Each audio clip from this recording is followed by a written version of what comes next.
November Thana Lakpada, Manipur government Sinduna, Sangai Festival Pangtokpana Maram Oraga, Chahi Amagi, Ningul Sakubana Loikivada, Amasung, November Thana Lakpada, Mayam Gitamoida, Kumay Haraugi Tilamadi, Adum Puking the Fawale. Festival Tau in the Lona River, November Thana Lakpada, Matel Amoina Muksu, Kwatha Festival Haina Mingtonduna, Kwatha Youth Club na Sinduna, Numinini Supna, November Tramatoi de Hodana, November Tarani Toy Power Pangtok Liba, Kwatha Festival 2022 ni. Festival Simak Hanta Kesi Taragadi, Mangarak Subni. Maruina, Manipur Miam Pumbana, Tangopol District Manungchan na Ladiba, Kwatha da Mityang Tamduna, Miam Hupna Kwatha Festival Yang but Chatnavagi Apambado, Miam gi Puking the Itil Piri, Amasung Fauri. Manipur gi Maidai Jatina, Kundaba, Singama, Kwatha Kobulam the Maduda, Nasidi Hobo Festival Gidamakta. Music Yorisi Long Tong Yore, Long Tong as over Yore, Aduga Kwatha Gidamakta, Journey, Mayam the update Pizarke. I am so like you. Long the kilometer Arapon Baganda, Kwatha Book, Lady Barabusi, 95 kilometers. Masana, Taba, Aduga, Apunbagi Sakta Manunga, Alariba, Himalaya Manipur Sida, Taminariba, Jati Singh Manunga, Ching the Matai Jatina Taba, Duma, Kwatha Kobulam Dam Kuda, Festival Simbiriba, Festival Sikidamakta, exploring Manipur, I am full of Chapukita, the Kidis, Japangamre, Adu, Kudaki and I, Yogi at the Pakita Dulak, Kudaki and Sinjaka, I call Marika, Satma Huzare, Labia, Kim Dikare, Sangai Festival Sunakala, Nina. Tapi same bagi tabuk suya apa na kumang choksan betul mana morega, masih Kwatha bok set bagi lambi si, atau kemetik pare, di long dengan Kwatha bok hanya bagi, thawal yang bagi lambi si jo segi lambi si ni, yang cina pare lambi ni. Kwatha hojing maki oina tourist spot aman natragasu, yam na ingchik na amasung piktak na lairiba, Manipur amasung Myanmar taina ba, mapam da lairiba, kulamani. Thaza nabi amagi matung inna. Kwatha Khul asi 1467 nagina 1508 fawbada Maitai ningtho oina panbiramba iningtho Senbi Kiam bagi matam nagi Khul asi leirakle. Khul asi da Maitai ningtho amasung Brahma gi ningtho anina hek unaduna chamin thakminaba amasung nungsina na chahi khudingi unaduna potha pham amani hairamme. Matamduda Brahma gi ningtho amasung Maitai ningthona Kwatha dagi lay char sing puduna magi sana konung da thaduna layduna lay shatam matamda lakna duna unabagi wa hainarami haibani singba ariba matamgi wari sing layri Aikoi khaknatna ahu banumit asida Manipur gi miyamna thawai haksang yauna lakna bagi mami chauna tari masa gi ten hapna duna gari macha da thaubirakba isirnau sing yamna urai Matam amada tatana akai atoi thoklamba upak hapa yot ki thong oiramba lokchau ki thong asisu haujikti yamna ningthi jarba RCC ki thong oire ahan ba thong oibanina yengbusu yamna phajari Tri Asian Highway natragana Asian Highway number 1 natraga Imphal More lambi asi haujikti lambi pakthok khibana amasung samgat sagat khibana yamna nungaire Imphal dagina Tengnopal phawdi adukki matik nungaire highway yare adubu Tengnopal hek Haidok Kibadagidi, Black Topping Taunava, Yamnakan Sangat Sagatpagi Mami Tare, Atubada, Mapung Fadraba National Highway Amadi, Shungsho Shoidana Oirani. Marakasida, Taudaba Yadraba, Kara, Miam the Hizrake. Kwatha Satna Widamak, Imphal Lagi Tengnopal Assam Rifle, Entry Check Post Lana Satkadori Balambi, Asimak, Ayukipung Taruk Tadri Fawa, Tengnopal Fauduna Sat Palambi Asi, Sat Payade. Yam nangana Tengnopal yoksalabasu check post manakta gari da yarek tuna matam ngai ba madi tangai fadri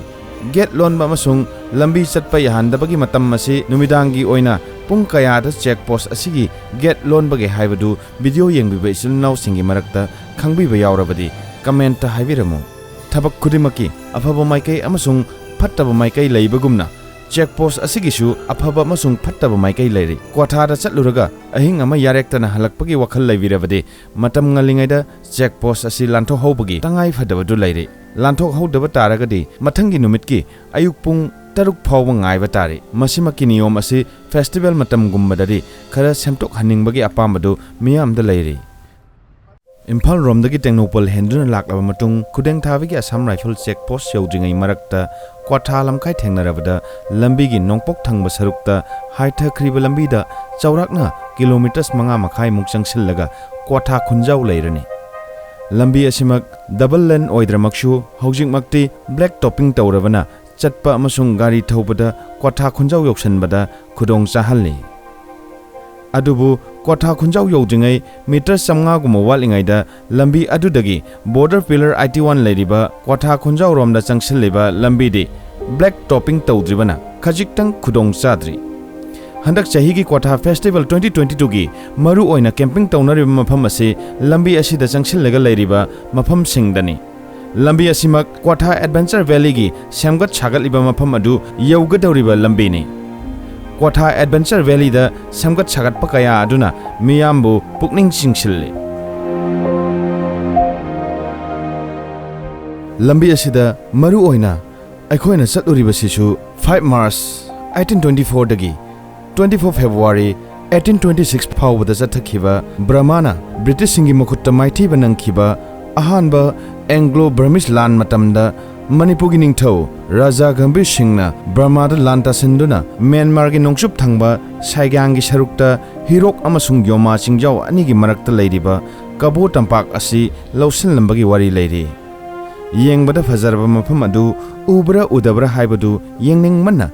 lambi asida changsil lebani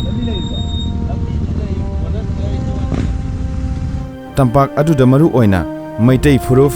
Maring Furuf Thadau Furuf Kuki Furup, Mizo Furup, Kadu amasung Kanan Furup gi miyoi singna khundari hai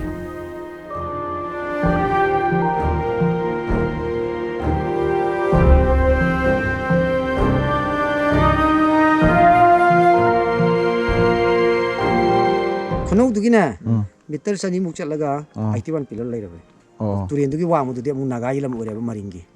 turin dugi wamu duna somdana amu brahma bodar oreba 81 pillar du do koi uri duna ko thagilam uriba dudi turin de langhi ba kuki kunam leirabe ni brahma sim ore Saji mai tai kuno duna do si ekoi me kuthagi oi me jege ta ekoi kun pinri sa ekoi karim ta pak tigi sina amu la ga di kun jida ming palani ko noina angam kun jida ai lajirage ni pingang lajirage ni jumi gon piona kun yam ji piani noina nusi wi kun ni chanabi sama la pijage ran tra cha khange taroga jaga do kun yam pi to mi yam da bai de ekoi yam pa mi do ekoi som da lak mi se lasting oi de ba sahi amani le phat chakhi ba sendal la bi le ti ga du tok de hoi hoi da hek sa thoki ba pare pare yam yopsan biru san gi kai ge thenga ne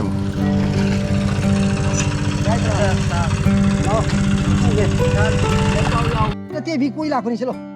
khangde akhoi machine ka chakre khar chakre biya bi bai chakre Bangnam namu na mama lupa yang kaya amu na muda ana thar ke Mata eko na khula ya 1 2 3 6 ta gaul dra bodai cha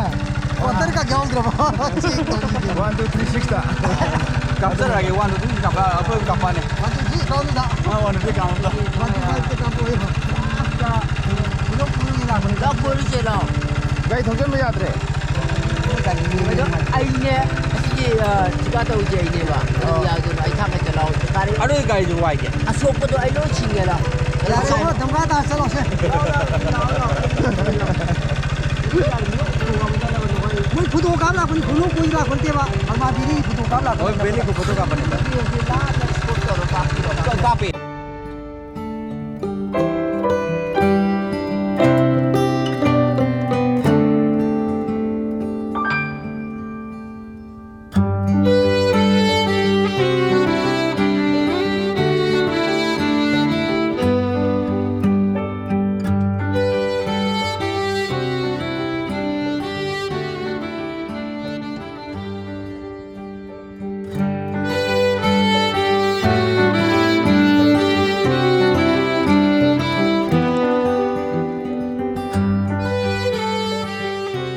mayam nei sa gi akoi camping gi equipment sing puraga camping gi pot sing puraga mafam masda camping tau bi ga so adam ya bajani view yengna bai dam ta sigi sagai si leire aduga makha tana sathara kanda Kwatha haina tha tu adesina Kwatha haina tha mafam du leire Kwatha haina tha mafam du da video nam jarak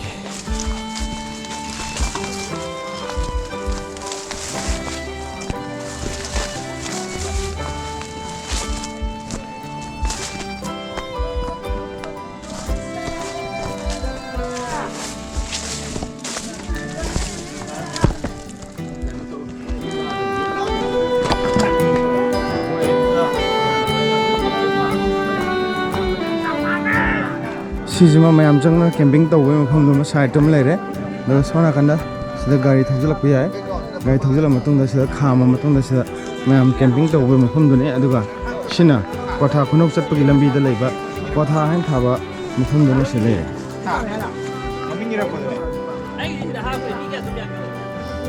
ꯑꯗꯨꯒ ꯃꯁꯤꯗꯒꯤ ꯎꯔꯤꯕ ꯚ꯭ꯌꯨꯁꯤꯅ ꯑꯩꯈꯣꯏꯒꯤ ꯕ꯭ꯔꯍ꯭ꯃꯥꯒꯤ ꯁꯥꯏꯠꯇ ꯂꯩꯔꯤꯕ ꯀꯕꯣ ꯚꯦꯂꯤꯒꯤ side ꯑꯗꯨꯒ ꯀ꯭ꯋꯥꯊꯥ ꯈꯨꯅꯧꯗꯒꯤ ꯑꯃꯨꯛ ꯑꯁꯣꯝ ꯅꯥꯀꯟꯗ ꯂꯩꯈꯤꯕ ꯆꯤꯡꯂꯣꯟ ꯑꯁꯤꯅ ꯕ꯭ꯔꯍ꯭ꯃꯥꯒꯤ ꯑꯗꯨꯝ ꯑꯣꯏꯈ꯭ꯔꯅꯤ